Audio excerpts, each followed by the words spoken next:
Welcome back to this episode of Cope's Corner. I'm your host, as always, Mike Copenaver, aka Real Mike. You can find me on YouTube, Facebook, and Twitter, all at the likes of KOPESKORNER. I'm stoked to talk about some UFC 279. That's been an absolute shit show. Supposed to be Chimaev versus Diaz. That was supposed to be the main event, and everything just went haywire once Khazmat could not make weight. Stoked to be here again and talk about some bets. Last weekend was UFC Paris, and we cashed as always here on Cope's Corner. My man, Mr. B, will be the guest co-host for the night. First and foremost, I'd like to thank the sponsors of the show. First sponsor I'd like to thank of the show is Melon Brand Hats. It's a luxury line of hats that my boy Brian McDonald dreamed up in high school. He talked about how he'd have a hat line unlike anything else you've ever seen. Intricate patterns, really cool materials, waterproof stuff, things that you've never ever seen before. I'm wearing one of the the Melon Adventure caps that they have out just right now that they just dropped. Really, really cool stuff for the Park and Rec District that supports all the proceeds all go to the Park and Rec. So it's really, really cool, man. So can't thank Melon Brand Hats enough for their love. Second, I'd like to thank FolkEyeStuff.com. That's FOKAI stuff.com. It's Guamilian gear. My boy Rome from Guam came up with the chance to support me and give me the chance to support his gear. They have jerseys, shirts, beanies, baby blankets, adult size blankets, fedoras. Sometimes they have fanny packs, a bunch of really, really cool stuff that helps all the islanders over there from Guam. So make sure you go and give them some love. Thirdly, I'd like to thank Stony Tark's Top Tips on Growing Cannabis. Dude, one of the top growers in UK, has my picture of one of my marijuana plants on the front cover. If you want to get the genetics for that plant, it was Lemon Cream Kush from my sponsor, Spliff Seeds. So if you go to Google's, do Spliff Seeds, Lemon Cream Kush female, and my picture will be also featured on the cover of that website as well. And then fourthly, I'd like to thank is SUA Law Group. My boy Brandon Sewell, one of the best law practitioners that there are. They practice family law, criminal defense, and personal injury. Whatever you need, man, they're always there to have your back, whether it's a crooked DA or those cops that are always nagging at you, or it's that baby's mama and the drama that comes with them. So make sure you call SUA Law Group if you're in the 805 area code or over in Los Angeles County and get represented to the fullest. But my man, Mr. B, the MMA guy, how are you, my dude? I'm good, man. How you doing? Wonderful, man. I'm stoked to be here to talk about these fights now. Got a lot better. Yeah, man. It turned up, man. It turned up. It turned up something different. Hey, we from the 805, so we brought out the 805, bro. You know how we do it. So shout out to everybody who supports the show and follows me and Mr. B and the KOPE. You know how we do it. But man, this is crazy, B. After the whole week has just been absolutely nuts, right? Between Khazmat shooting the shit between Costa and then with Holland and then with Diaz, it was all over the place, man. Exactly. And then Cum Shot couldn't even freaking end up making weight, so it was so unprofessional that now they had to just totally scramble egg the whole thing and just change up the order.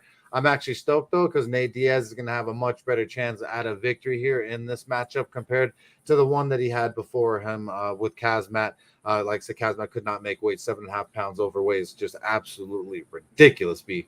Yep, super horrible, man. But we gotta clap it up for not Dana White. We gotta clap it up for the higher ups. We gotta clap it up for Hunter Campbell. Hunter Campbell made the decision.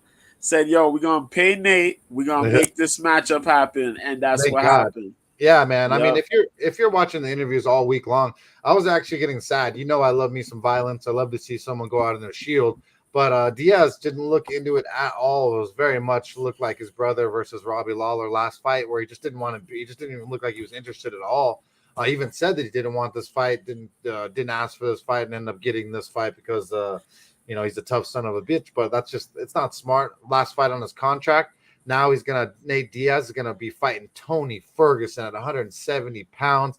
Absolute phenomenal main event. Much better fight for him in the sense. But with that said, last weekend we had UFC Gone versus Tai Tuivasa. UFC Paris is what it's known. I'm not going to go into the full thing, but we were slightly, bless you, B.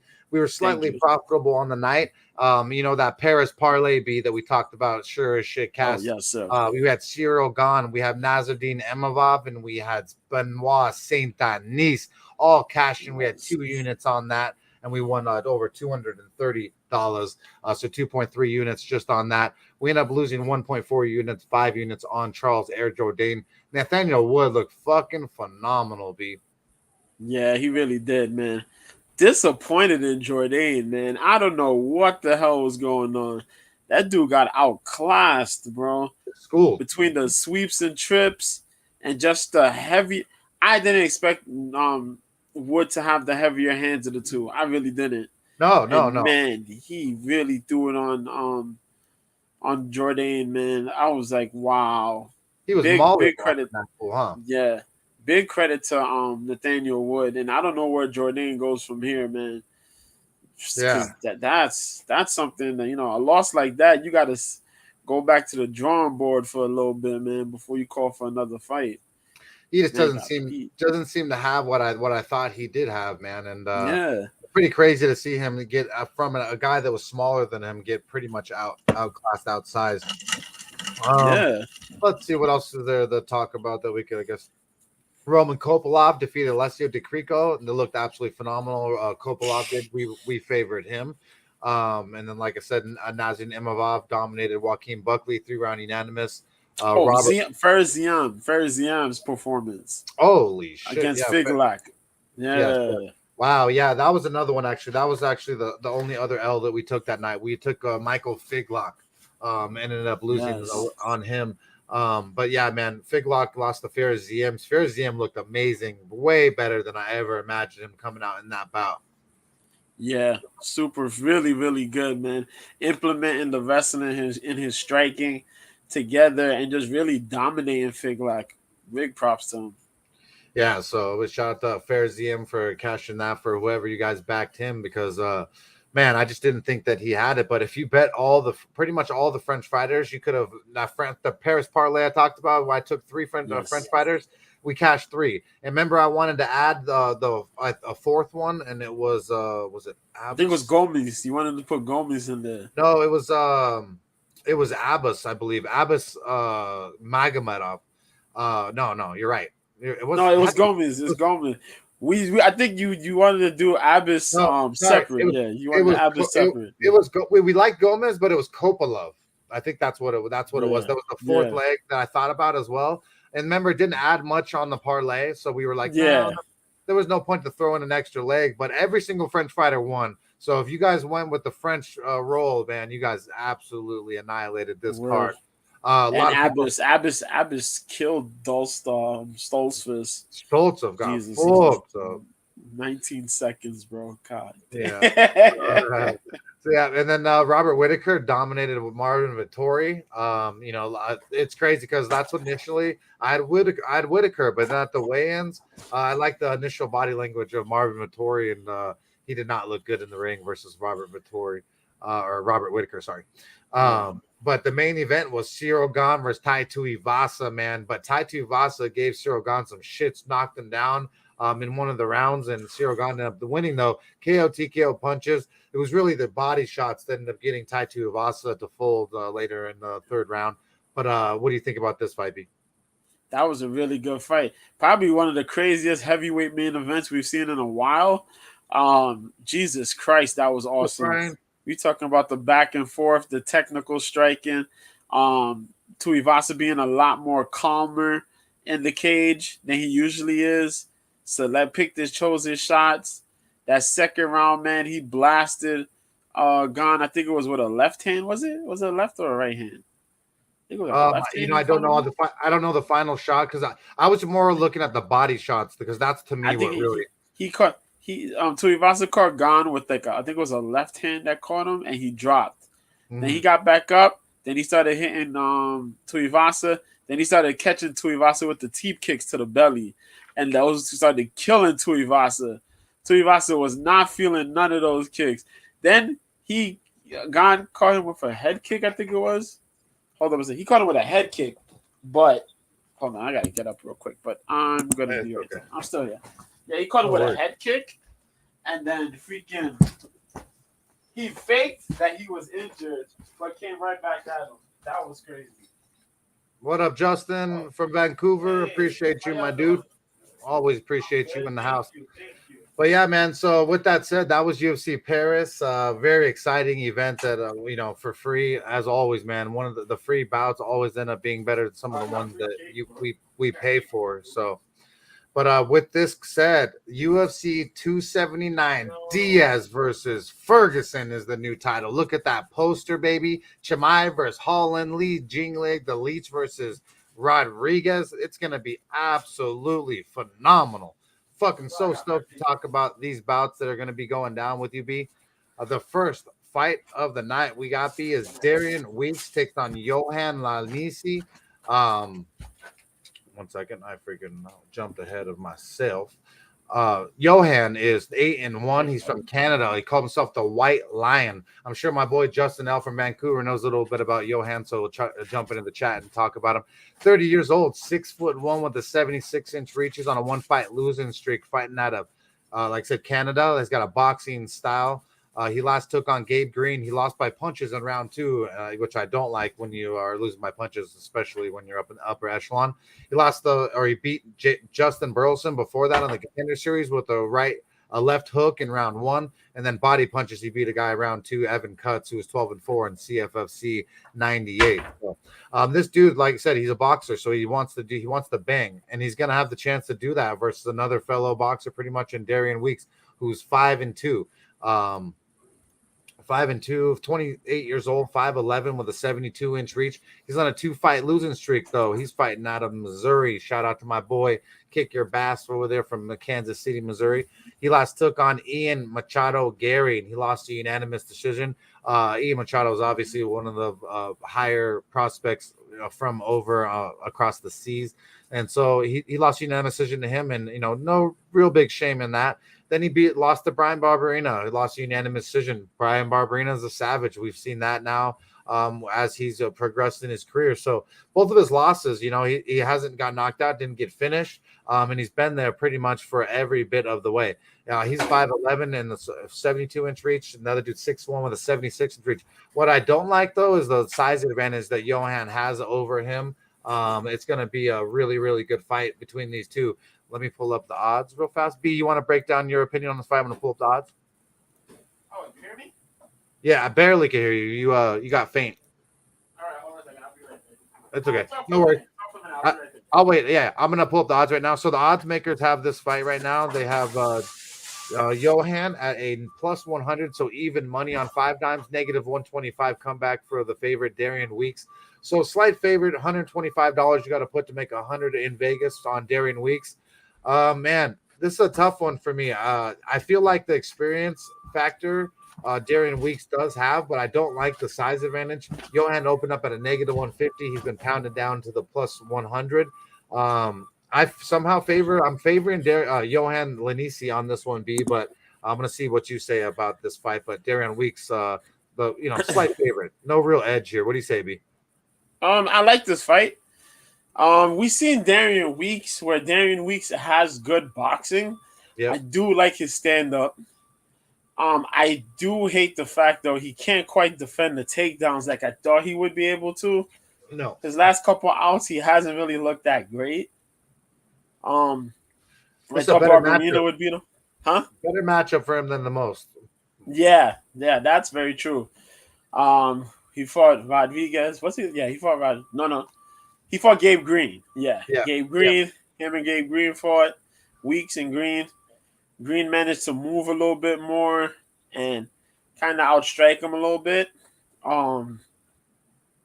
He doesn't have good power in his striking, but it's just his wrestling defense kind of sucks, man. And Linnaeus has big power. He showed that in his debut fight. He has big power, but he kind of fades out, man. I do want to say I would like to pick Weeks on this one. It's a weird one, right? But it is a weird one, yeah. It's like I want to fucking say Weeks because that experience. He's been banging with a couple guys that I have respect for. But these guys are, there's no like clear wrestling advantage on either side, in my opinion. Size advantage goes to Johan. So the reach does too, and then it just gets kind of weird, And then the Ian Gary fight he looked good in too, but well, no, was he? He fought Ian Gary, right? Or no, he did. That was him. Yep. Yeah, right? where he should have looked good against Ian. He kind of did until Ian started pulling those kicks. When Ian started using his kicks, he kind of faded away. You know what I mean? Yeah. So I was like, damn, bro. Like, I want to say him, but then fucking Linnaeus, man. Linnaeus Eh, really looked good, bro. I'm going with He was Linnaeus. kind of all right, but he kind of faded. That was the thing. I know he gas tank was what failed him, right? Yeah. So, but that was versus more. Well, that's more of a wrestler too, as well. So, like, I don't think that like these guys like to stand and bang. They're gonna get a chance to actually stand and bang. No, he lost. See, Johan lost the fucking Gabe Green by punches round 2. So I like that just Yeah.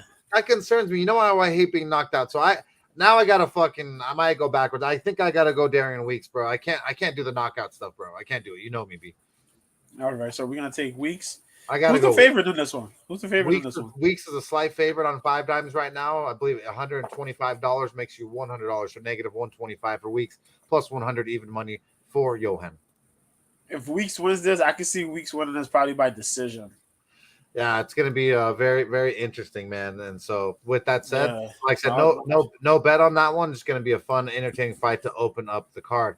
First women's fight on the card is Elise Reed takes on Melissa Martinez. I'll let you jump in on that first, B. All right, cool, man. So we got Let's go, Elise Melissa. Reed, Martinez at strawweight, man. Elise Reed is 5-2. What I will. You know what's happening, y'all? 5'3", 29 years old, out of Sacramento, man. And we seen her fight, you know, during the regionals, you know, she was fighting, she won a title, she came into the UFC, she fought Sajara Eubanks at 125. That didn't look good. She got handled.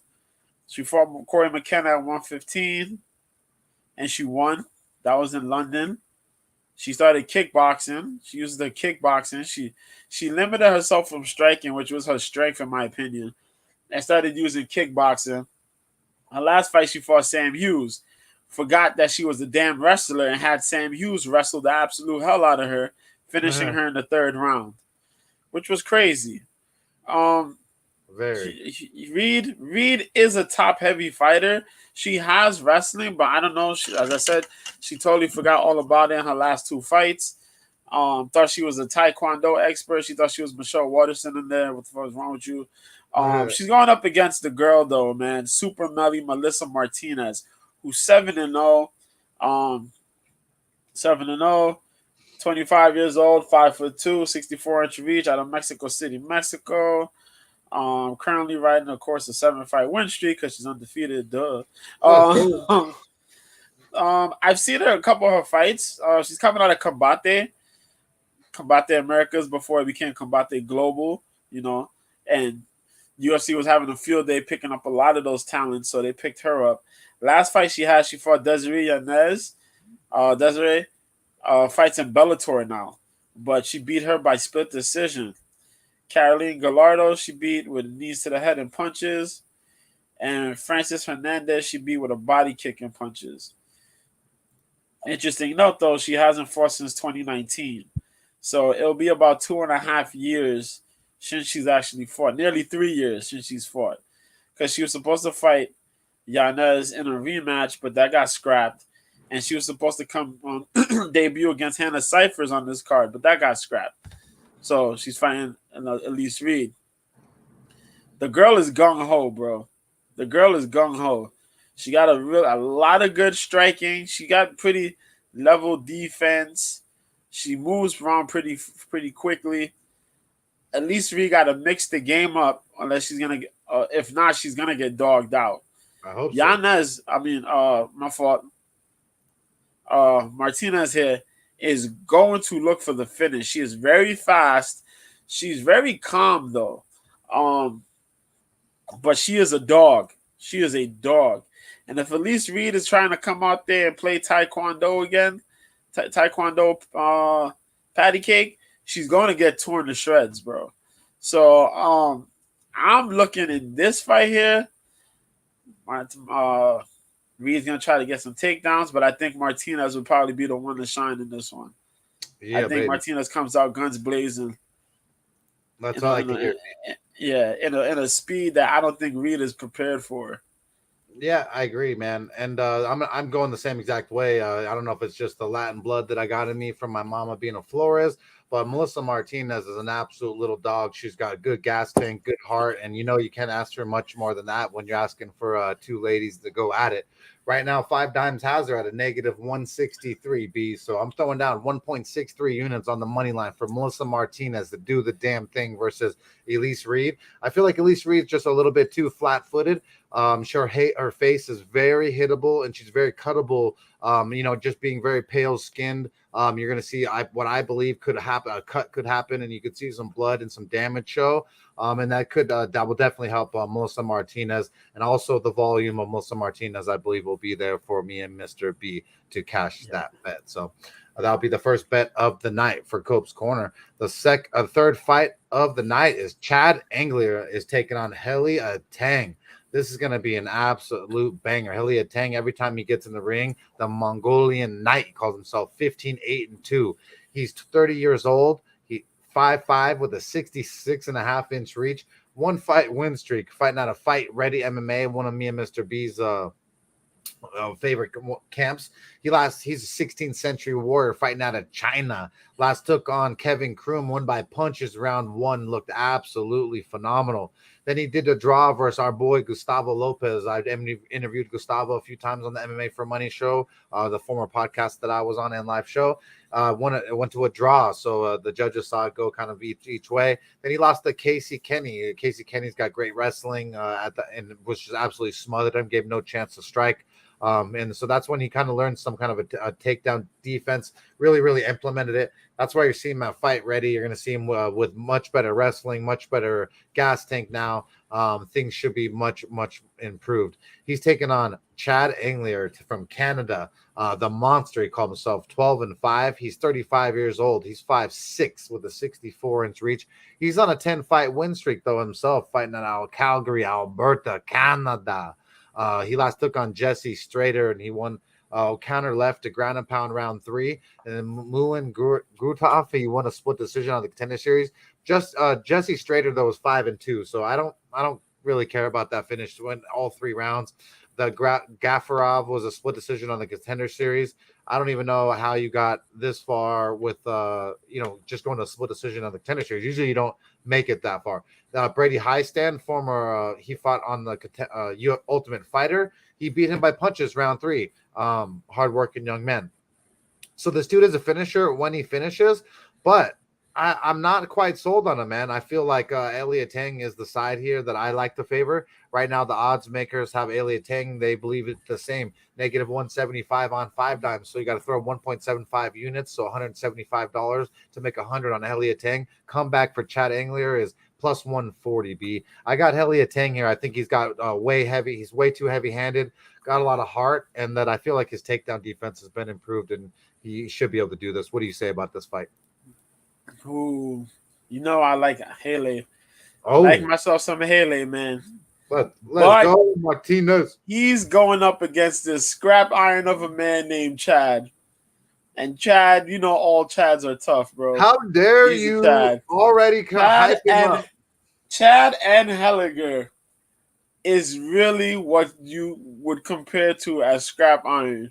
That man is 35 years old, but one of the more tougher fighters I've probably seen in a minute. This dude could take some punishment and manages to find a way to come back in fights, bro. It's weird. I don't know if it's the gas tank or what, but he just manages to find a way.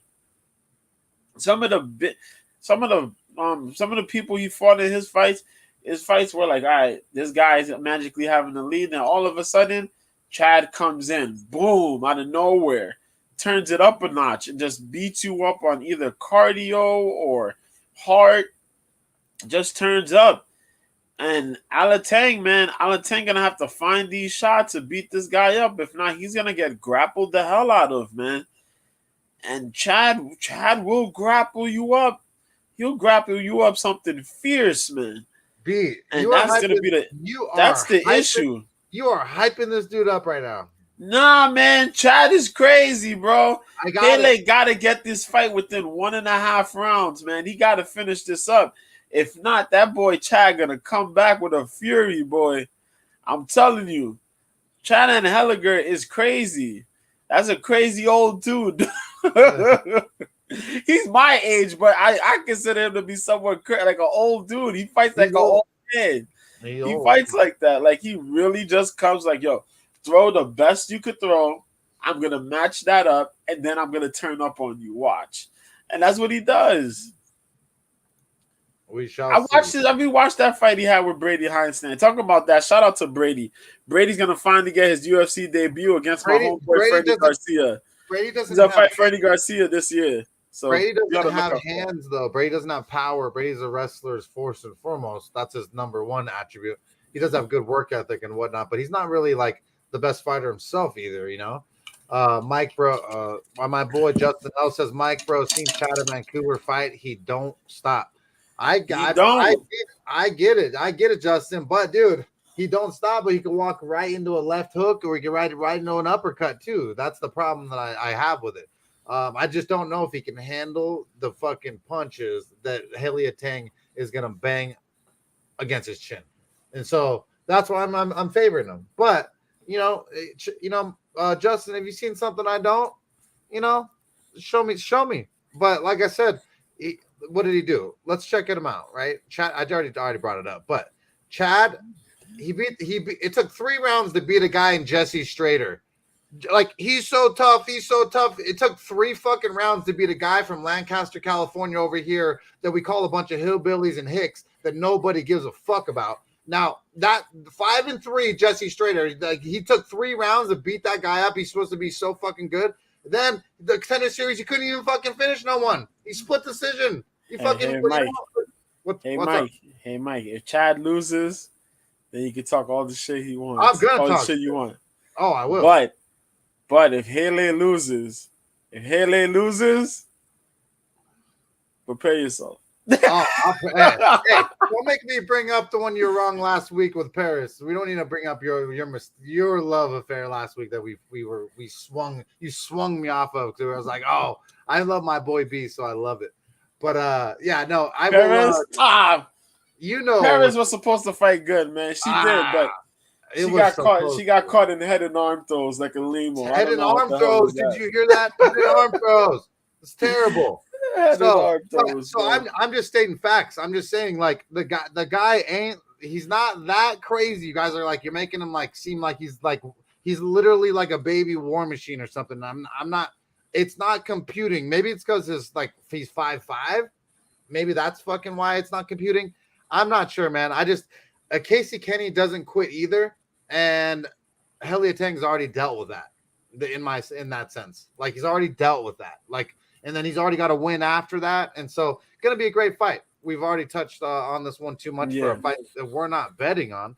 And you're almost going to make me bet on this shit just because I'm talking so much shit, but I don't have enough love affair either of these dudes. Usually when I talk shit, I will 100% back it. Don't give a fuck. Not Chinese, not fucking Canadian. Don't give a shit about neither of these two. Next fight, please. Next fight of the card B, you get a breakdown, is actually going to be a good one, and I'm stoked. And she's a wolf. It's going. Danielle Wolf is taking on Norma Dumont in the 145-pound division. Yes, sir. About 145s, but I do right here. So we got that, man. And what is left of UFC's 145? Don't betray me. Women's 145 division. Don't betray me. We have the immortal Norma Dumont, 7-2, versus Danielle Wolf, who's 1-0. Norma Dumont, 31 years old. Oh, it's not. Eyes glowing like a porn star. 31 years old, 5'7", 67 inches. Nah, man, my Wi-Fi is acting silly. That's all good. What up, Belo Horizonte, Brazil. Appreciate you, my dude. Currently riding a 1-fight losing streak. She's out here. Hold up. What the fuck? Hey, bro. I do get sexual all the time, but look at Norma Dumont's eyes on the Tapology photo right there. Is she?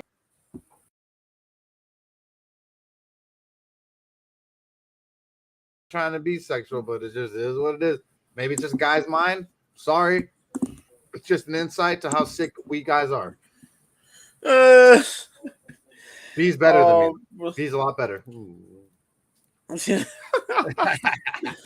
Wait, hold up a second. Hold up. My bad. Yeah, so on this fight here, dude, I'm so stoked. Let me pull this up real quick. Hold on. Oh, you're good. I'm talking. I'll talk. I will tell you. Oh, go ahead. Dude, I'm stoked for Danielle Wolf, man. She's a former Gold Glove boxer. Really, really heavy-handed, really good volume, straight punches. You don't really often see straight punches. She reminds me a lot of Irene Aldana, maybe. You know me, I love some Irene Aldana. All right, there you go.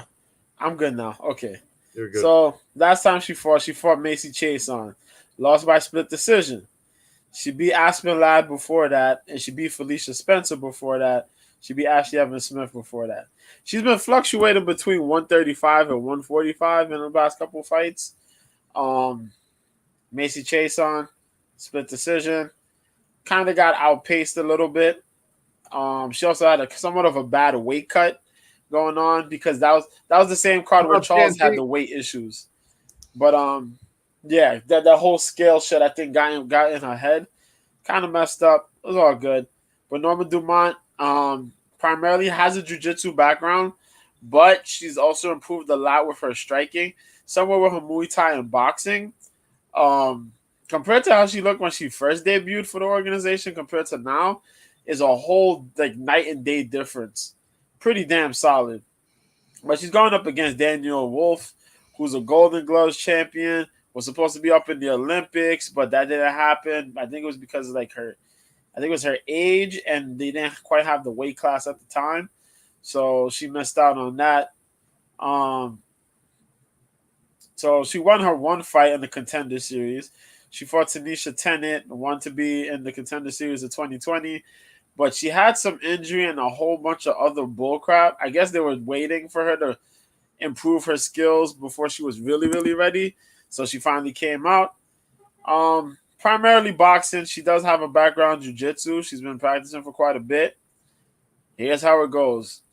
Danielle Wolf should be the stronger striker. She should be the stronger striker because of her boxing acumen.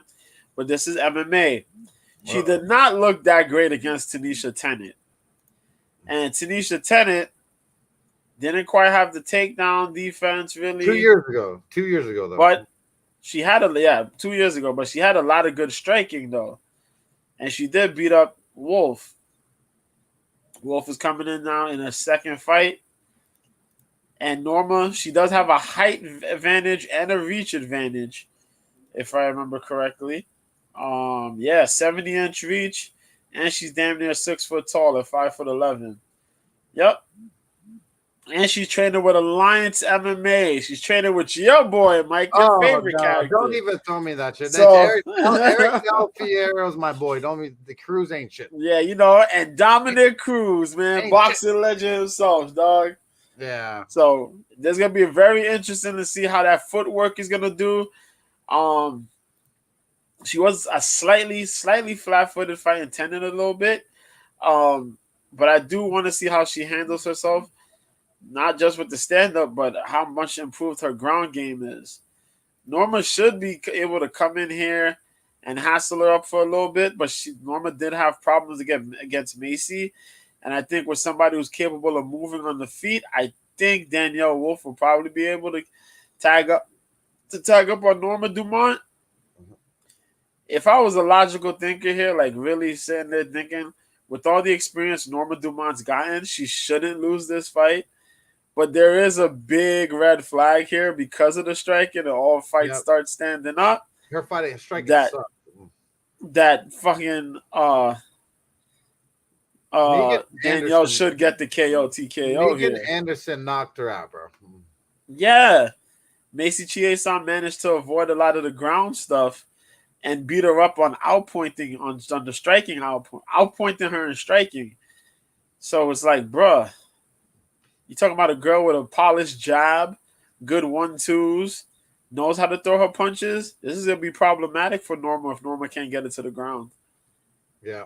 Yep. So it's do you know the odds? Do you know the odds on this one, B? No.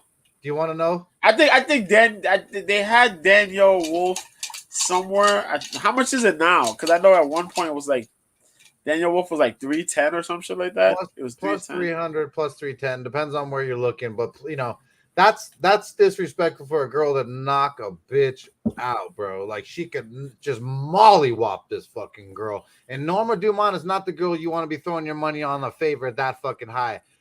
She does not have the striking for it. She has been knocked out by Macy Chiasson. Macy Chiasson is not the real deal, Holyfield. Yeah. Macy Chiasson's probably gonna get fucked up with my girl Irene Aldana, the Chicana, this weekend. So I don't fucking want. We're gonna hear about that in a little bit. But the fact is that I really, really like this chick, Danielle Wolf. I like her striking. I like her straight punches. I really, really think that there's a chance for her to win here. So the fight right now for Wolf to wins by TKO KO. Let's see what fucking odds makers we got here. We got 5 dimes. We got Caesars. Danielle Wolf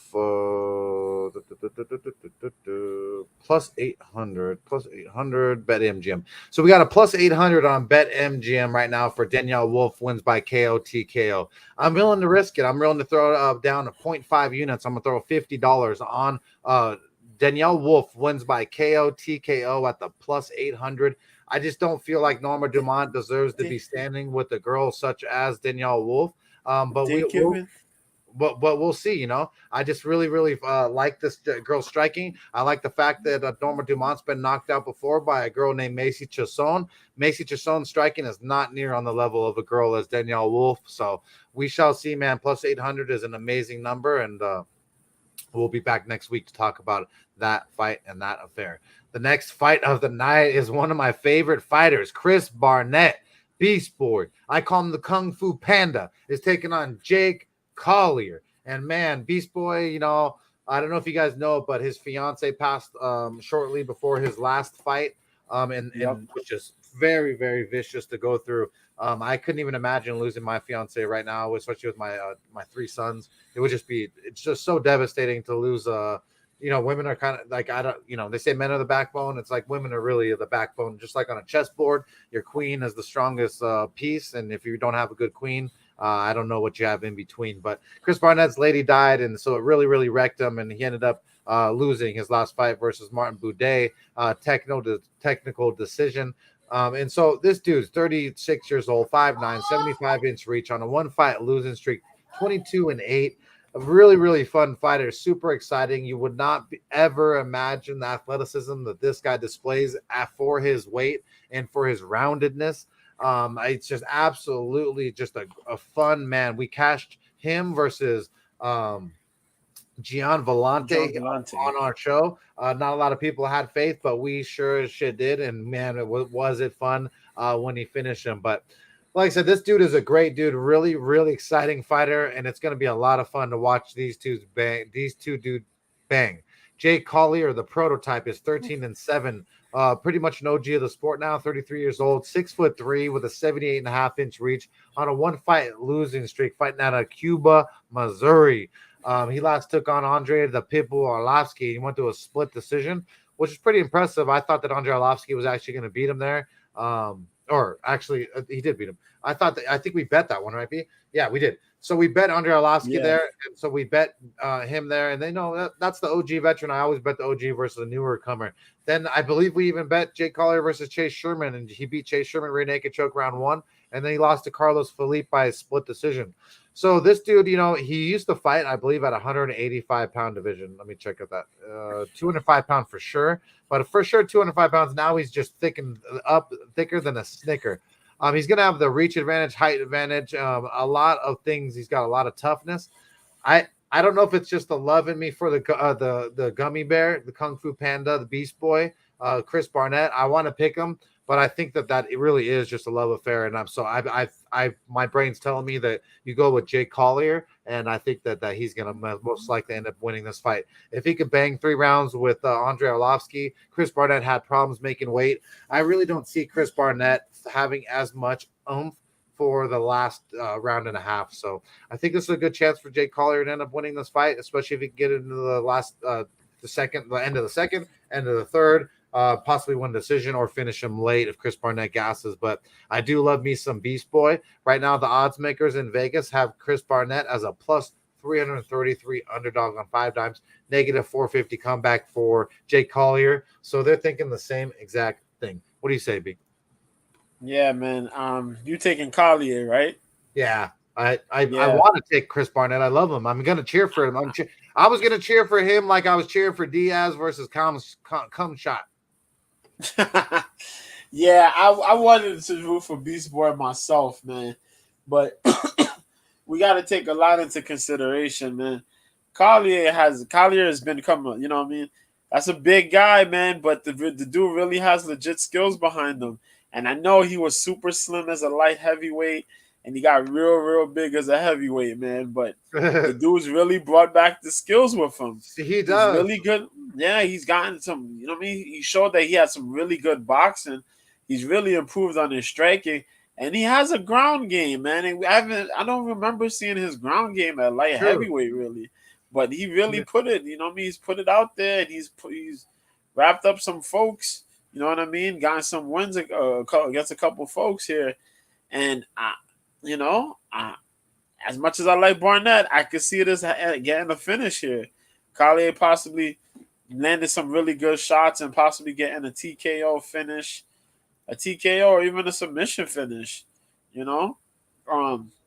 Either he's won fights or he's had close, like, you know what I mean, close decisions in his last couple fights. Well, other than Tom Aspinall that had beat him, you know, that beat him like straightforward.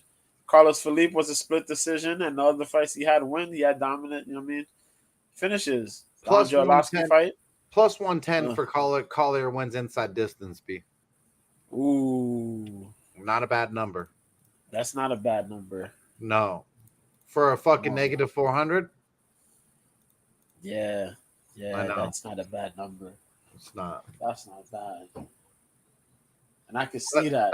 That's probably that's probably the pick. That's the pick. Like, if you're gonna pick this, if anything, that's probably the bet. The best odds bet. Yeah. To keep it inside the distance, yeah. Yeah, that's your best bet. If you want to make something out of this, then yeah, definitely. Because I can see him putting on those shots, some good shots on Barnett, and possibly finishing him. You know, we like Barnett on this side, and we know Barnett's gonna throw some crazy, flashy stuff, and that's I think Collier is gonna take advantage of it and use it to his advantage. You know what I mean, and possibly get the finish. Yeah. So I mean, I'm glad we both agree, even though we love us some Chris Barnett. It's a tough one for me because I have a love affair with the gummy bear. I call him Chris Barnett, but you know, I got to be smart for my viewers and I'll always be giving you the best outlook for making that money or those leans on DraftKings or whatever in between. The next fight of the night, B, you get a breakdown first. It is in the 185-pound division. Jamie Pickett takes on Dennis Tulilin. Yes. So we're going into Dennis Tulilin. 10-6, man. 34 years old, 6'1", 177-inch reach out of Russia. Currently riding a 1-fight losing streak in which he made his debut here in the UFC against Aliaskar Kurziev, where he lost by rear naked choke round 2. Oh, you know I hate that. You know I hate regionals. In the regionals, though, yeah, true. He beat this dude Juscelino Ferreira by KO round 1.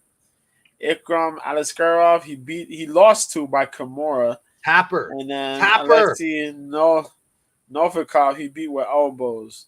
He beat 2 other people with TKOs. So he lost to a dude by John Patrick by split decision. He has submitted 2 by a rear naked choke as well. This is the battle of the fucking Tapper and Nappers, bro.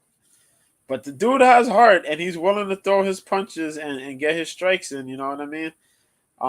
In that fight, in his debut fight, he did fight really well, but he just got out hustled. He started throwing some good strikes, landed some good shots, but just got out hustled and submitted. It is what it is.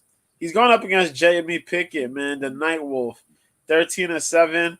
Came here to us from the Contender Series. 34 years old, 6'2" with the 80-inch reach. 80. Yes, sir. That big dick energy, that BDE.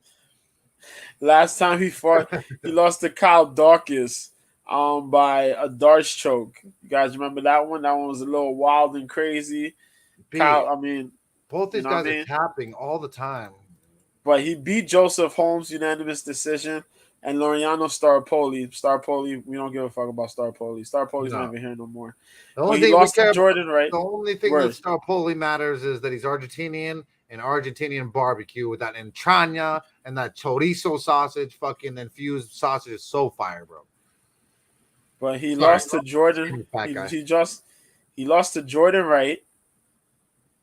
That was the Beverly Hill Ninja to knee and ground strikes at round 1, 1 minute and 4 seconds. And Tafon and Chukwu, he lost to by unanimous decision. So my dude has been improving with his wrestling a lot more. His striking is still iffy, but his wrestling's gotten a lot better. He's still capable of getting submitted though, but his wrestling's improved quite a bit. This is a tough pick between these two here. I want to say though, I think Jamie Pickett should get the win, but he's so shaky when it comes to picking him for fights. Oh, bro, because you don't fucking know. You don't really know what he's on or off. Don't ever trust Jamie Pickett. You know what I mean, B? And yeah, and Dennis Tululian, he did look good in his fight until he got submitted. You know, he did have some good exchanges until he got submitted. Can we get an upset here? Could Tululian beat Jamie Pickett? I don't know. It's a very shaky fight to pick here, man. It is. It's a coin toss. Fucking throw yeah, it up. I want to say that. If you're in Vegas and if you're fucked up and you just want a fucking straight 50-50 chance of winning your money, you could throw down every bit of your money like a roulette table with better odds because there's no 0, 0 to fuck you in your arse. But that's the type of fight this is between Jamie Pickett and this dude. Both these guys are tappers. Both these guys are nappers. Absolute no bet. I can never bet on a tapper, napper. Neither of these guys are the dudes that I want to see. But Jamie Pickett is the bet that I like, or not the bet, is the side that I like. I think that he's rightfully so, more athletic, has more experience. But Jamie Pickett, that's the Jamie Pickett that I see as like a good athletic specimen. He rarely shows up. It's like you showing up for your girl when it's the time to go fook.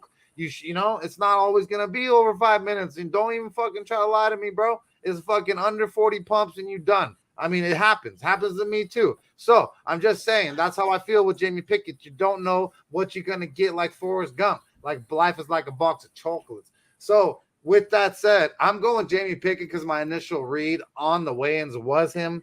But B, this is shit and bricks scary type fucking betting if you're betting on this. Man. Yep, it is. Again, you're fighting against a guy who's gonna make his second UFC fight. So imagine the improvements between the first one and this one. So that's the thing that scares you. But Jamie Pickett should be the guy that wins this fight. He should be. That's what we're saying, folks. He should be. It should be. We hope so. But yeah, so man, either way. But yeah, that's that fight. But the next fight of the night is Jalton Almeida takes on Anton Turkalov. These two it's gonna be an absolute treat. I'm going to actually let you go first on this one because I have a feeling that you're going to know a little bit about Anton, a little bit more than I happen to possibly might. Every once in a while, I get an inkling, and I feel like Mr. B is going to come in here with a little more info on a fighter that I don't know as much about. So I want to hear what he says about Anton before I fire any of my shit. But if you would bust that out first, B. Sorry about that. Oh, sure, man. So first, we got this at catchweight. So this is going to be at 220.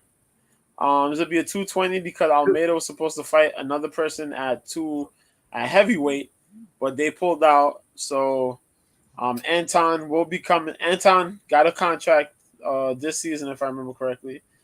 During this season of the Contenders Series. This season of the Contender Series, yeah. The Pleasure Man, they call the Pleasure Man. Yeah. He's out of Sweden. 26 years old. 26 years old. 6'4" with the 78-inch reach. Undefeated. Riding that 8-5 win streak.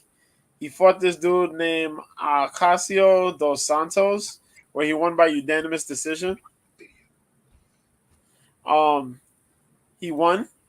It was a okay fight, nothing crazy. Um, so it was kind of shaky on whether he should have gotten the contract or not, but they gave him the contract. Other than that, a lot of his fights he's finished.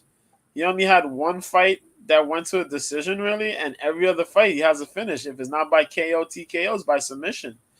Um, the dude has a lot of fight. Well, pro wins. He has a lot of fights in his amateurs too. He has a couple decisions there, but most of his fights are by submission or knockout. Good spinning back fist at Brave. Finished that dude in 13 seconds. Ibo Aslan, rear naked choke, ground and pound, up in Brave. Good kickboxing skills. He's really good, solid kickboxer. But he didn't get to show that in this on the Contender Series. He's going up against Jalton Almeida, and we already seen Almeida. He came out of the Contender Series, got himself a contract back in last year. Came out here last fight, Parker Porter demolished Parker Porter in round 1 within a round. Porter. He's a piggy Porter. Hell yeah. Danilo Marquez, he beat that dude with ground and pound in round 1. Nashadinov is who he beat on the Contender Series. Watched that guy in round 2. And then he had a whole lot of grappling events where he actually won a lot of them. And a lot of his MMA fights he won. There's nothing bad to say about this guy. He's very calculated. He's a dangerous mofo. I forgot who he compared himself to coming into the UFC. I forgot. He gave himself a comparison to a fighter. He looked like Gregory Rodriguez RoboCop.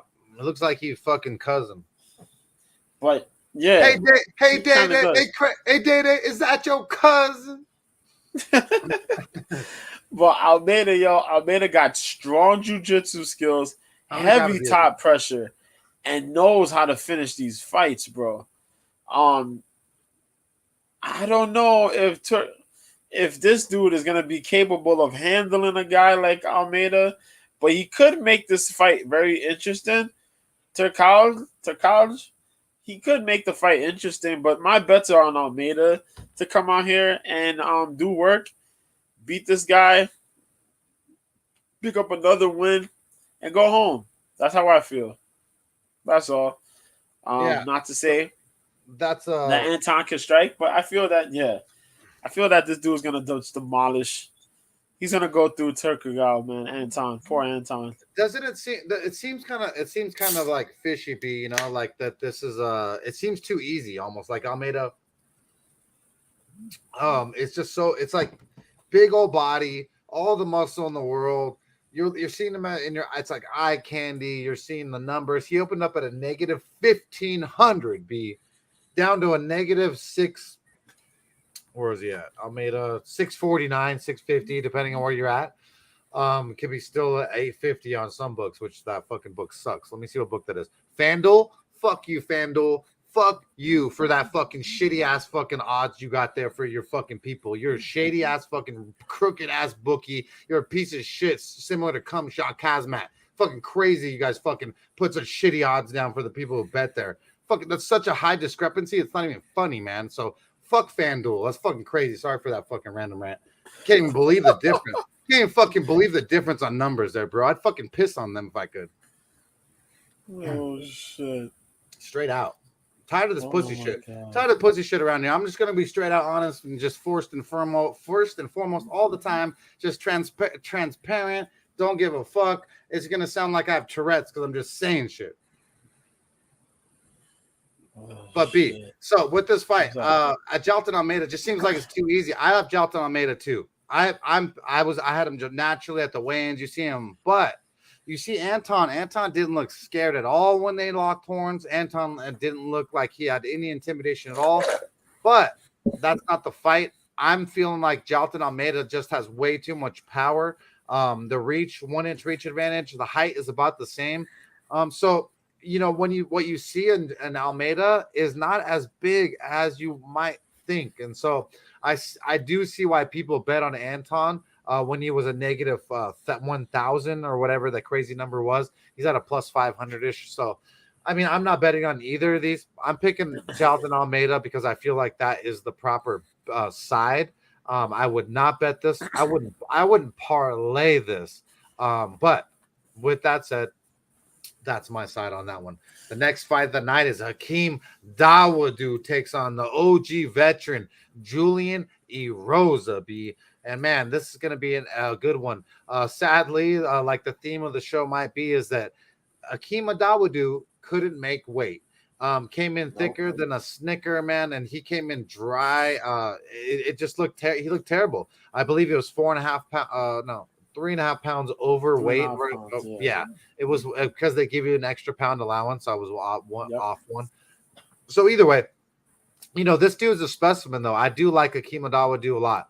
He's 13-2-1. He calls himself Hakeem Mean Dawodu. 31 years old, 5'8", with a 72-inch reach. He's fighting out of Calgary, Alberta, Canada. And I love me some Justin L. from Vancouver, baby.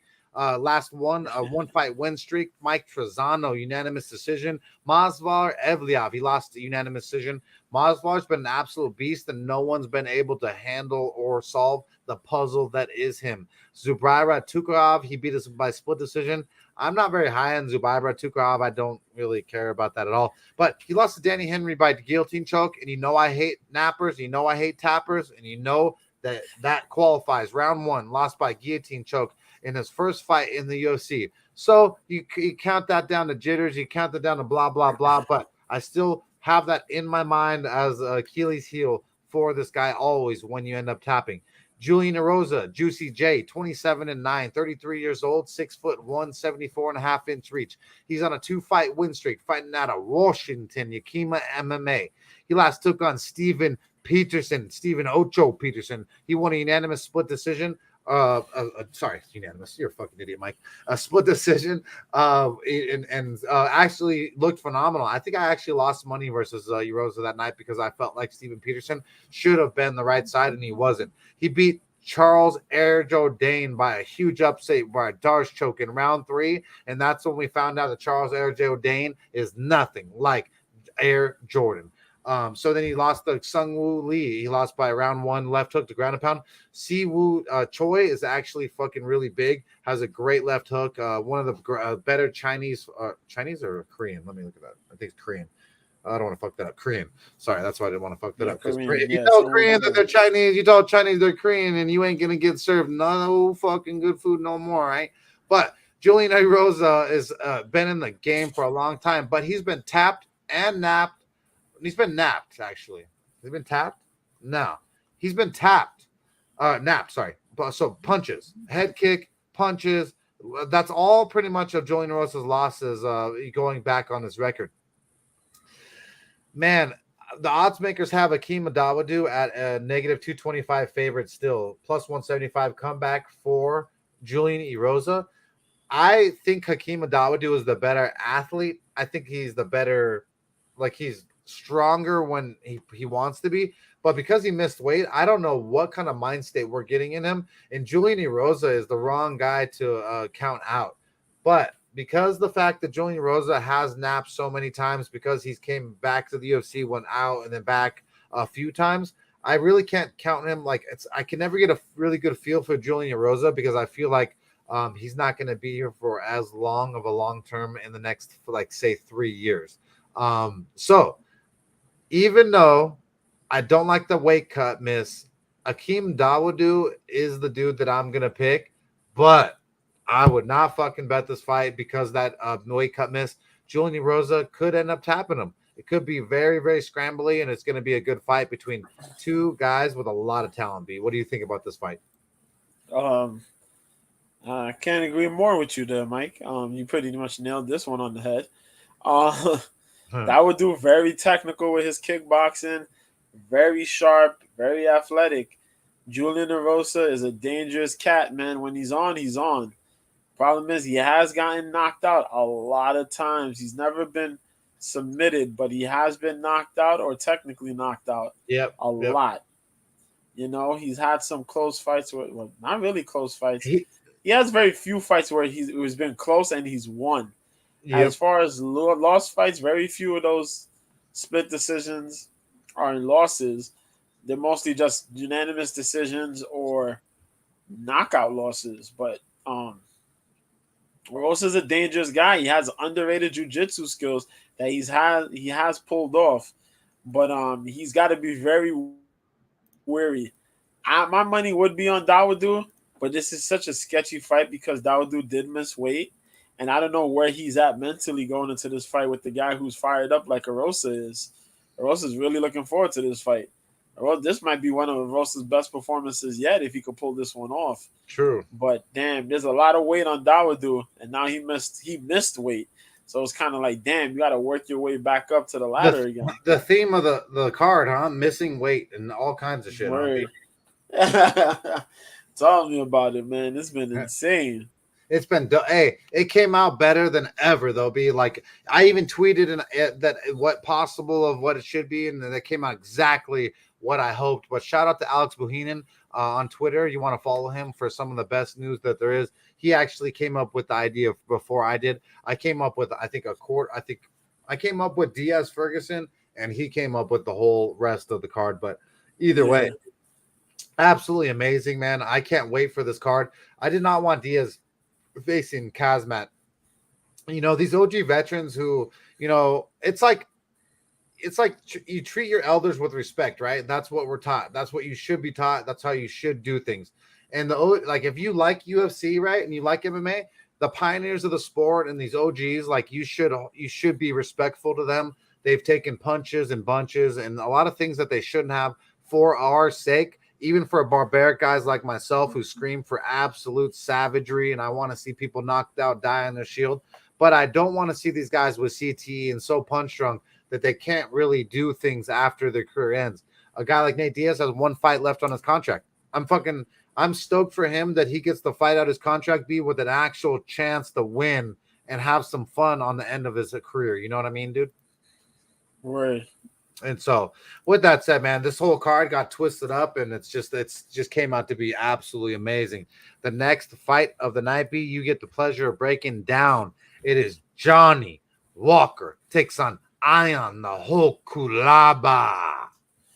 Oh boy, the main card kicks off, guys, with a pivotal light heavyweight fight between Johnny Walker and Ion Cutelaba, y'all. Cheers, so bitch. We got Johnny Walker, 18-7. You know the deal, man. 30 years old, 6'6" with the 82-inch reach. Out of Rio de Janeiro, Brazil. Training out of SBG, Ireland. Boring. Man. Currently riding a 2-fight win streak. This man is 1-4 in his last 5 fights, y'all. He got knocked out by Jamal Hill's last fight out in round 1. Lost that unanimous decision, somewhat snooze fest against Thiago Santos. Had got that turnaround win against Ryan Spann. Spann should have finished him, but he came back. Big props to him for that one, though. But lost to Nikita Krylov unanimous decision. And Corey Anderson stopped his hype train back in 2019 with a knockout, was it? Round 1 knockout, technical knockout? Yeah. Yep. Johnny Walker was the explosive, dynamic Muay Thai fighter. And since that loss, this man has become a shell of his former self. Now he's just a point fighter. He's going up against Ion Cutelaba, who's 16-7-1. The Hulk. My man's 28 years old, 6'1" with the 75-inch reach. Representing Moldova. Currently riding a 1-fight losing streak. Where he lost to Ryan Spann. He got guillotine choked. That was horribly bad. Ooh. Hey, that's a shout out to Johnny Walker for saying THC ruins lives. This bitch saved my life, so fuck you. I was gonna touch on that, but I said nah. I'm glad you did. Yeah. But yeah, he lost to Ryan Spann by guillotine. Fuck off, you fucking coward. Beat Devin Clark by unanimous decision. Dustin Jacoby was a split decision draw. He lost to Magomed Ankalaev twice, but beat Khalil Roundtree. Lost to Glover Teixeira, but beat Ante Gulov and Henrique da Silva It's been a kind of little bit up and downhill for Ion Cutelaba. Well, Ion Cutelaba's a little bit hard headed. He doesn't really come in with a lot of technical ability unless it comes to like his submission skills. But for the most part, this man throws a lot of big shots, man. He throws a lot of windmills or whoop-de-woo punches, big haymaker hooks and overhands and all types of shit. Like, yeah. He doesn't throw like really technical type stuff. He throws a lot of crazy. He's scared. Crazy power He's stuff. Scared. But that's why he locks up those takedowns pretty well when he wants to take you down. And he does do a couple things pretty good, but the IQ, man, that fight IQ was ridiculous, man. That dude's a stubborn SOB. Johnny Walker should win this. He really should. Damn, B. I mean, you have the reach advantage, the size advantage. This should be all in your favor. This should be your comeback fight. Yeah. But the thing is that this man has fought so lackadaisical being an SBG, man. What if Cutelaba just runs up on him and just hits him with an overhand? Boom. Catches him with those hooks. He's done. Yeah. So it's like, golly, this is ugly. My brain says Cutelaba. But my heart says Johnny Walker. That's what it is. It sucks. This is one of those weird ones. I feel like I agree with you. Initially, right off the bat, Johnny Walker should win off attributes, off paper. You see the length, the reach, everything, but he's got a very glass chin. And how many times have you seen Johnny Walker take things to the ground, B? Not much. No. So so to me, so what do we have to rely on? Not a chin, no wrestling, and he's fighting the Hulk. It's very wishy-washy, you know. And so let's look at the odds, right? So then we check out the odds because that's what matters. Ion Cutelaba's favorited -200, B. So they're seeing a note. So they must be seeing exactly what I just explained. No wrestling, nothing that's going to show you to take it to the ground, and no chin versus a guy that's shown to be, you know, somewhat tough, that has power, and these guys aren't going to the ground. So yeah, it's gonna be really weird. -200 is a little disrespectful to Walker. I'll give him that. It's not crazy, but it should be more of a pick'em type fight. But I might agree that with the odds makers that Cutelaba is the tougher dude who's going to be there. But these guys' records are so fucking wishy-washy. In the last 5, Walker's won 1. Last 5 for fucking Cutelaba, he's won 1. 1 draw included. So, what are you really betting on here? This is a no bet for a real show. This is a no bet for a real fucking sports bettors. You know what I mean, B? Yeah, man. This shit is so complicated, bro. It's a really, really that's a shit fest fight, man. So with that said, I might favor let's see what the under's at. Let's see what the under is. The under at 1.5. So yeah, the under's at 1.5. So it's favored. It's at -150, 160 on 5 dimes. So they're thinking that there's a knockout here too. So fuck the under, fuck all that. If you want to bet this fight and actually, you know, if you like either side, I just bet one of these guys by KO TKO. It's gonna be Walker by KO TKO. It's gonna be Cutelaba by TKO KO. Or you could pick round 1 or round 2 for either of these guys, and the fight's gonna end. I'm thinking round 1. I think these guys are going in there. They're going to go bang in round 1 for either of them. So if you do want to pick something and want something, some action on that side, I think that that's the best bet is that if you do like one side, to pick them by KO TKO and get yourself a little bit better odds. You know what I mean, B? Yeah. So the next fight of the night is my girl, the Chicana, Irene Aldana, is taking on Macy Chiasson in the 100. Oh, actually, you know what? They made it a catchweight fight. Catchweight bout of 140. 40 pounds. It was supposed to be 135 pounds. I know Chiasson asked her this. Why? Because she checked in at 139.5 pounds, while my girl Aldana checked in at 137.5 pounds, making the weight quite easily. So with that said, man, I really do like I love me some Irene Aldana. Her boxing, she is 13-6. She is 34 years old, 5'9", with a 68.5-inch reach. She had a one-fight win streak, fight down at Guadalajara, Jalisco, Mexico. She's fighting out of Lobos Gym MMA. She last took on Yana Kunitskaya and beat the fucking shit out of her round one. Holly Holm, she went to a 3-round decision and she lost, but that was because Holly Holm ended up having all kinds of wrestling and takedowns and trips, ended up smothering her and winning unanimous. Caitlin Vieira, she won left hook round one. Vanessa Mello, when she was a little more timid, won a unanimous decision. Raquel Pennington, she lost a split. So she's got plenty of experience now. She believes in herself. She knows that she's tough. She has really good straight boxing, straight punches. I love Irene Aldana's boxing. There's no jiu-jitsu. There might be a slight edge in jiu-jitsu, maybe Irene Aldana, even though they don't talk about it.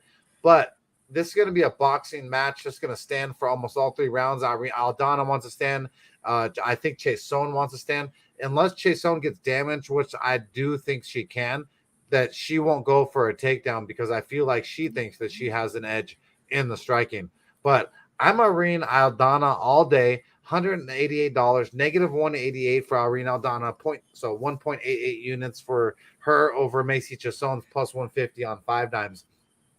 I'm not sold on Macy Chiasson at all. I like Irene Aldana's boxing. I know I can count on the gas tank of Irene Aldana, the heart, everything. So, you know what, bro? I don't really bet on two girls bouts very often, but I'm gonna have to fucking back my shit and back the Chicana. I'm throwing 1.88 units down on 5 dimes for her. Actually, you know what? I have a BetMGM. So negative 175 is on BetMGM. So it's a little bit better odds. So 1.75 units. So 1.75 units against Macy Chiasson, who's plus 140. I just believe that Irene Aldana is the better striker. I feel like she is the higher prospect. I feel like she has the better ceiling. I feel like if Chiasson loses too, they don't talk about the 145-pound division as much as they don't want to. So what do you think about this fight, B? It's going to be trouble. I already feel it. 140 makes this fight a lot more different, interesting. There you go. Macy does have the longer reach of these two, right? I think it's a little bit of the height, somewhat same height, just 3.5. a little bit off by probably like an inch. 2.5. Irene has really good boxing skills. She's improved a lot in her kickboxing. I like Irene's footwork when she's on. Things I really have a problem with, though, she is going to be faster than Macy as far as striking goes. I will tell you that. I'm going to give you that credit for 110%. But I question her takedown defense in this fight. Macy manages to get those takedowns. She don't always look sharp on the feet, I'll tell you that. But she has those takedowns. She manages to get folks down. She manages to be strong enough to stay on top of certain opponents. She did get handled by Lena Landsberg that one time, though. I kind of called that one. I'm proud of myself for that. But yeah. Man. Macy is a firecracker, though. She will stay in the game. She's very tough. Macy's a brown belt in BJJ, just to give you the full transparency. I just found that. So, yeah. She knows how to stay top heavy, but she's done that a couple of times against a couple good opponents. I won't say Shannon Young because Shannon Young does fight at like 125. She took that fight at 135. So, that one kind of doesn't count. But like a couple of the other fights Macy's had, she's managed to be on top. So that's a big advantage there. And Aldana doesn't really necessarily threaten off her back much. But when Irene's on top, Irene is very monstrous. She will go at you with the elbows. She'll go at you with the punches. She kind of looks for the finish. A menace. So looking at this joint, at first I wanted to say Aldana's going to get this, but Aldana has to go in there, and she can't just immediately dive right in there, try to clinch up with Macy. She got to avoid a lot of Macy's clinches, get into the right state of frame where she could pop a couple good shots, good kicks, and then use those hands and outspeed Macy. Macy's third rounds are really ugly where she gasses pretty bad. So I could give Irene Aldana a little bit of the push on this one. I could give her a little bit of the push, but Irene has to get this wrapped up within 2 rounds. If she manages to fade out a little bit or have Macy get a lot of those clinches in, this could be problematic for Irene. But you know, if Macy's gonna go in there, I know Macy's gonna clinch up heavy. I might ride with Macy on this one. I might. I might. Speaker, Mike, the mic. That's crazy, B. You're disgusting. That's I can't even believe that you said that shit. You should be lucky I was on mute when I said that shit. That's no, I just that's that's gross, dude. There's no fucking way. I don't believe it. There's not even a chance in hell. I'm willing to risk the locks. You see the locks? I'll cut them next week if this bitch wins, because she's gross. I don't care. I don't care if she's 5 pounds bigger. I don't care if she's queer, transgendered, fucking LGBTQ plus, fucking Skittles movement, all kinds of things. I don't care about none of that. I just care about fighting, punches and bunches. Irene Aldana's got better punching, better boxing. She should be able to do this thing. She's learned enough when it comes to that. She has the gas tank from the Mexican fucking gas tank. So it's going to be very interesting, B, though, to watch these two throw down, if I do say so myself. But you have the privilege of breaking down the first change of the whole card. We have Jingliang Lee's taking on Danielle D-Rod Rodriguez. Yes. And D-Rod Rodriguez was initially supposed to take on, was it Kevin Holland, right? Yep, Kevin Holland. Jingliang Lee was supposed to take on Tony Ferguson, and Diaz was still supposed to take on Khazmat, but we have an entire flip and flop of everything that's going on. So we're one of the only shows here that has up-to-date information, up-to-date bets, up-to-date everything when it comes to this shit. That's why we switched it from Wednesdays to Fridays here after the weigh-ins, because I was tired of these type of things happening to us and us having a show on Wednesday that means absolutely nothing for the main card. But Leach is taking on D-Rod B. And what the fuck do you say about this bout? Because he'd be banging. Yes, this will be banging. No pun intended, bitches. And there was a lot of people that wanted to see Kevin Holland versus Daniel Rodriguez. Yeah, but they wanted to see that. And they said, ooh, Daniel Rodriguez got the wrestling. They talked about Daniel Rodriguez having the wrestling, but since when the hell you ever see Daniel Rodriguez wrestle? Well, never. Daniel Rodriguez has somewhat takedown defense. He gonna need it because this is 180 and it's against Li Jingliang. Now, Li Jingliang showed up at weigh-ins at 170, and Daniel Rodriguez was fighting at a catch weight of 180. So now, about Daniel Rodriguez, I don't know how much he's walking around with at weight now, but Li Jingliang now had to go up weight and try to match that weight. So I don't know how much the hydration is gonna be, but Jingliang showed up a little bit as the smaller guy. He'll be big. He'll be big come the fight, come tomorrow. But, this is a very, very interesting fight between D-Rod and Li Jingliang. Daniel Rodriguez has really good striking. He knows how to use it to outbox people, pretty much outpoint people. He has a high volume of striking. His movement is not all that. It's a little iffy here and there. He kind of exposed himself against Gabe Green, because Gabe Green went out there and fought him. They fought for 3 rounds, and Gabe Green moved a lot better than he did and kind of tagged up on Rodriguez a lot better. But Rodriguez just threw a lot more and landed a lot more. That's all. D-Rod is going to have to put some defensive, some takedown defense on, because Li Jingliang is going to look to fight this man everywhere he possibly can.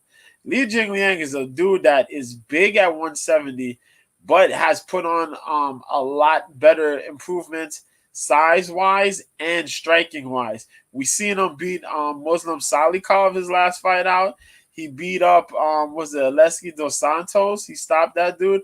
He stopped Santiago Ponzinibbio, if I remember correctly, as well, which is something that's kind of hard to do. But he's managed to do that. He's fought a couple guys here and there. But I think this comes down to D-Rod trying to outstrike Li Jingliang. Li Jingliang is going to be in his face for 3 fucking rounds, and that is nightmarish. I don't know if D-Rod's going to have the defensive capabilities to defend, to handle himself against a guy like Li Jingliang, especially considering Li picked up that big win against Muslim. Bruh, it's going to be a hard fight for Rodriguez to deal with. Really hard. I'm taking Li Jingliang on this one. I think Li Jingliang will pick this one up. It is a big step up in competition compared to Kevin Holland for D-Rod. It's a big step up in competition, but I think Li Jingliang is going to go out there and do the damn thing. Yeah. Mike. Right now, yeah, I agree. Right now the odds make have Li Jingliang as the disrespected plus 120 underdog versus D-Rod, the negative 150 favorite. I think that it's a little disrespectful for my dude the Leech, and then disrespect leads to me firing and we're throwing down $100, 1 unit on Jiliang Li the Leech at plus 120 on 5 dimes. And so I just think that he's bigger. He's used to these bigger guys. He's the BJJ black belt as well.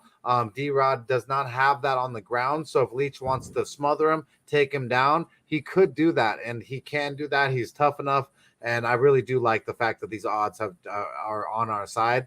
And everything has changed because the odds. I mean, everything was going to be a little bit different. B.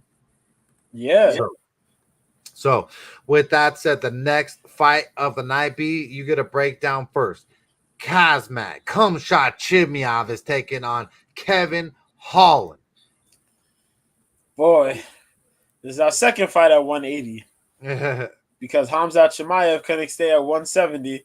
Kevin Holland was already at that catchweight belt. Don't these fools not eat pork? Don't they don't eat pig, right? What the fuck are they not missing weight for? What are they missing weight for, bro? You ain't eating bacon. You ain't eating all that pulled pork. What the fuck you missing weight for? You know what's funny too? Mini Khabib exposed this mofo. Yeah. Mini Khabib was in a she took a picture and posted up on Twitter talking about she met him in a restaurant. Yeah. And he was there drinking sparkling water and eating stuff in his face with food. All bubbly and shit, like keeping up all the space. That ass. And then talk about, she was worried if he was gonna make weight for today. I said, come on, girl. Why'd you do that? Yeah, Scum Shot is right. Kick your bass. He's a fucking weak, bro. Soft. But we got chesty and fucking soft little wannabe. But we got Kevin Holland, Khazmat Chimaev. Kevin Holland, 29 years old, 6'3", 81-inch reach, currently riding a 2-fight win streak out of Travis Lutter BJJ, where he beat Tim Means with a darts choke in round 2. Alex Oliveira, he caught with a right hook to ground strikes, beat him in round 2. These are his 2 fights so far at welterweight. Before that, he fought Kyle Dawkins to a no contest, lost to Marvin Vittori and Derek Brunson, both by unanimous decisions. B. Souza, B. Otaveros, and a couple other guys here and there. Going up against Khazmat Chimaev, who's 11-0. Boers, 28 years old, 6'2", with a 75-inch reach, 12-fight winning streak, representing All-Stars Training Center, where we have Alexander Gustafsson, Ilir Latifi, Jimmy Manuwa, and a couple other guys over there. For Gilbert Burns, we have Darren Till over there. No, my fault.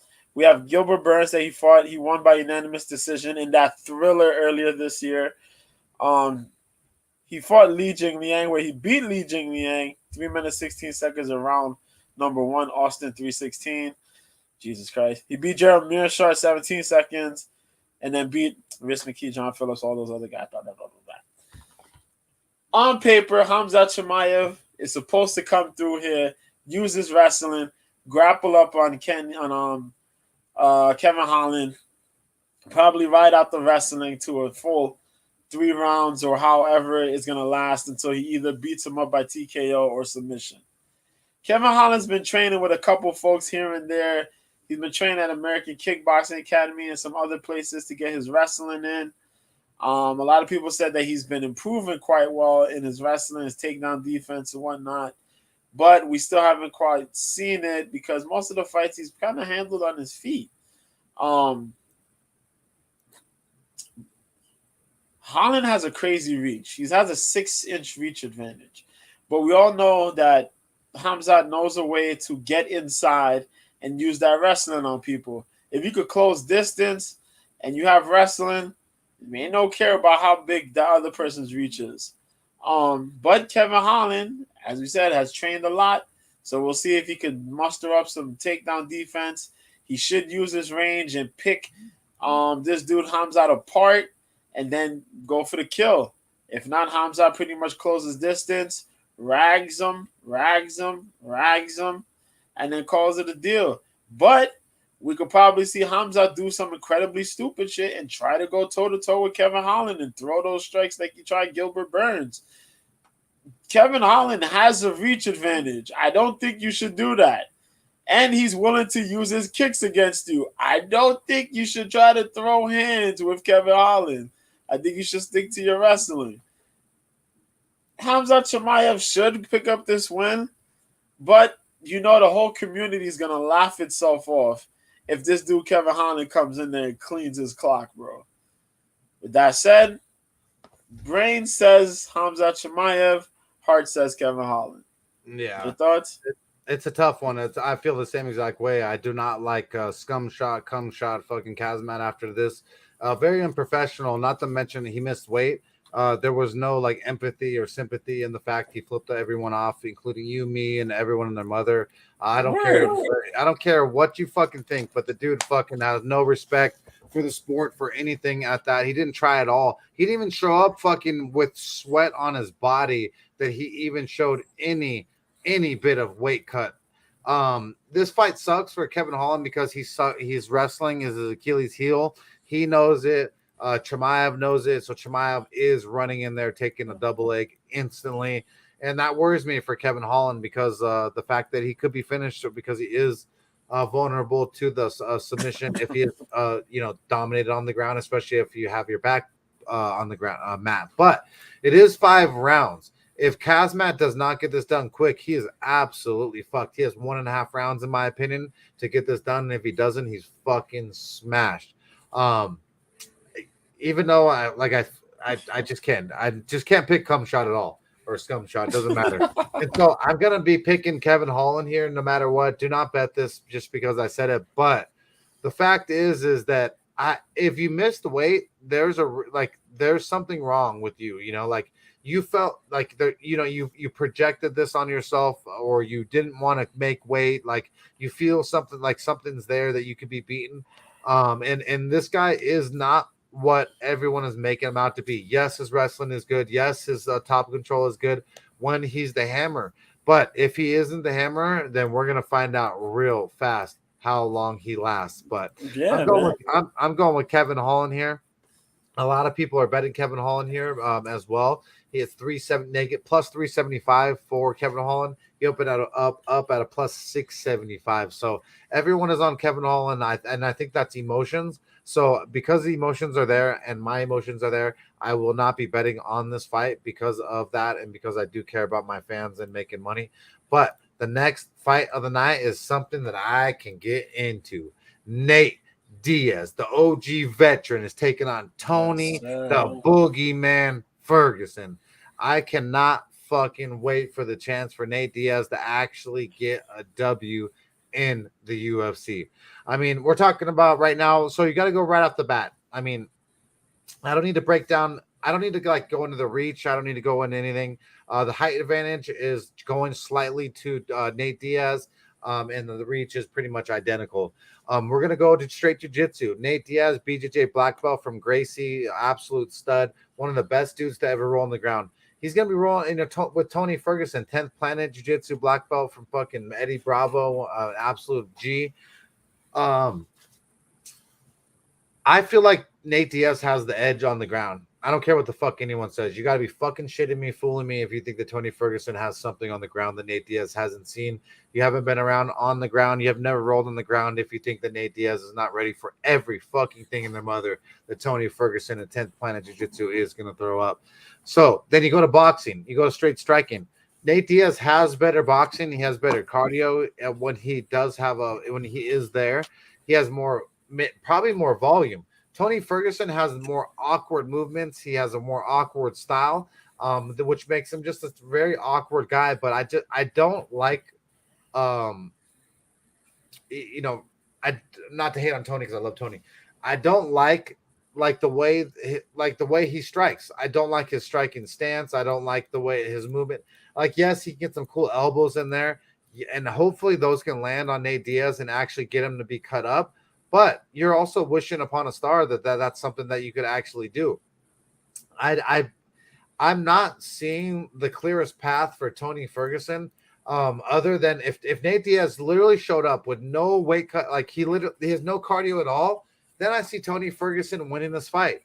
But I'm not understanding how Nate Diaz is the underdog right now. Um, Bet MGM has Nate Diaz as a plus 110 underdog.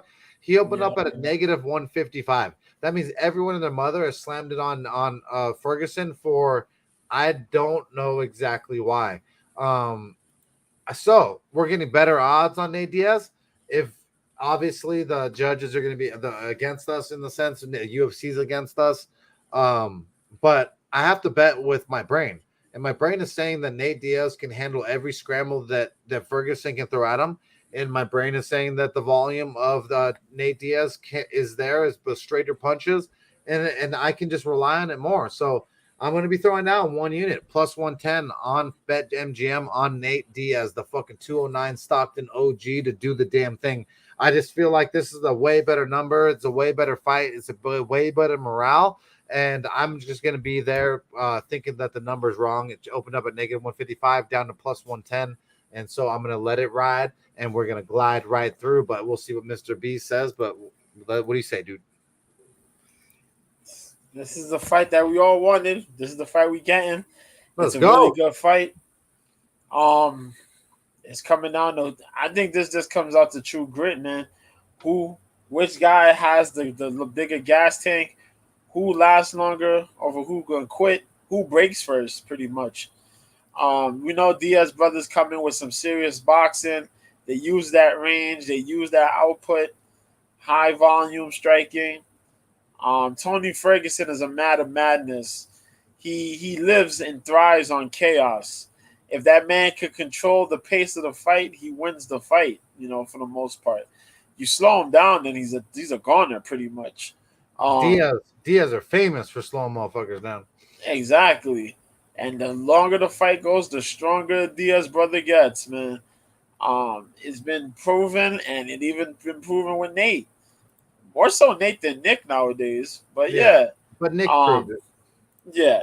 But Nick is proving it too. Tony Ferguson, as you said, he's the man that believes in chaos, man. If he could get all his whoop-de-woo movements and twirly-whirly birds going and his Imanari rolls and all the crazy, 1970s breakdance moves, breaking moves in, then, he's a menace to society, But I think this comes down to Tony Ferguson is training with Jackson Wink. He's coming in here with a wrestling-oriented game. I think that's what he's coming down with. He's coming here with a mix of his striking, probably put a little bit more power into it, because he did have a lot of he had some serious knockouts when he was at 170 before he dropped to 155. He has some KOs. I think he's bringing back his boxing, and he's bringing that combination of boxing and wrestling. I think though Diaz is gonna be a little bit of the bigger guy, and I think Diaz is gonna come out here, be willing to take those takedown attempts, but I think he's gonna let Tony Ferguson spend himself, and then go out there and put on a blaze of glory for the fans, man.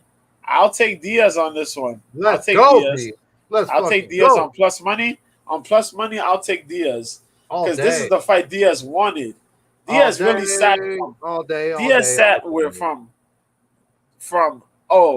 I don't want to fight because they knew that it was a setup just so Khamzat could make his name off of Diaz. Diaz had nothing to gain really, other than to get paid and leave. But now he got more money to stay on the card. He's getting the fight he wanted to go out on. Shit. We're going to probably see one of the best performances out of Nate Diaz yet, man. and Tony Ferguson. We can't discredit Tony either. Oh, we're So not. big props to those two. We're gonna take Diaz on his last fight here, or what could be his last fight here, and hope for the best, man. Tomorrow's Yeah. gonna be a good night for fights. Man, it's going to be a really exciting event that's going down UFC 279. Make sure you buy your pay-per-view and arrange those details. I really appreciate you being here, B, for this episode of Cope's Corner and throwing down our bets. I know it's been crazy shit show, a little bit of scrambledness, but man, I've actually really stoked for the bouts that they made me end up having more bets. I might not have had a bet on Diaz until this point, but I feel like that War Diaz 209 is the deal. But you want to shout out your Twitter handle and your OK Cupid live for the people who want to live stream tomorrow? Oh, sure, man. Catch me on Twitter, Mr. B at Mr. B 1986, man. Ask me a question, drop something off, you know what I mean? Drop a question if you want to ask us, guys, you know what I mean? If you want to ask us, you want to ask a question or find out some info on what upcoming fights are coming up, look for me, man. I'm on OK Live on the weekends and on Tuesdays for the Contender Series, but the weekends for the fights, of course. So whenever those fights start, just look for me, man. Miss OK Live, Mr. B. I changed my picture from Hannah Goldie to now Norma Dumont's bikini picture because Norma Dumont got the dangs, man. Oh my God, that girl got truck butt going on. Yeah, Laura Sanko said she got that truck, that dump truck. Fucking dropping the lines, but I really appreciate you guys tuning in this episode of Cope's Corner. And until next time, please like, subscribe, and give your boy some love. We do this for free and for you guys. So let's fucking roll. Have a great time with your family for UFC 279. Let's go.